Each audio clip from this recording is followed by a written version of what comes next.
నేను అన్ని పార్టీలలో ఉన్నటువంటి బీఆర్ఎస్ పార్టీలో ఉన్నటువంటి బీసీలు, కాంగ్రెస్ పార్టీలో ఉన్నటువంటి బీసీలు, బీజేపీలో ఉన్న బీసీలు, లెఫ్ట్ పార్టీలో ఉన్నటువంటి బీసీ నాయకులకు అందరికీ చెయ్యి పెట్టి దండం పెట్టి చెప్తా ఉన్నా, పోనీయా రోడ్డెక్కుతారా? రోడ్డెక్కుతారా? పోరాటం చేస్తారా? పోనీ అని ఇడిచిపెడతారా?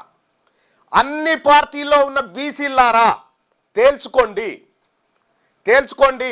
తెలంగాణ రాజ్యాధికార పార్టీ మీకు మద్దతుగా నిలబడతా ఉంది.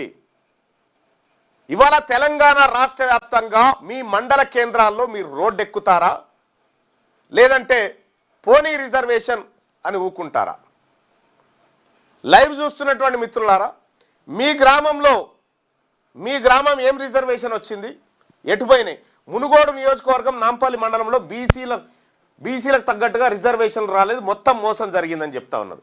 అన్న జిల్లాల వారీగా నియోజకవర్గం కూడా TRP party open talk start చేయండి అన్నట్టు చాలా పెద్ద చేయబోతా ఉన్నట్టు తొందరపడకండి, అన్నీ చేస్తా.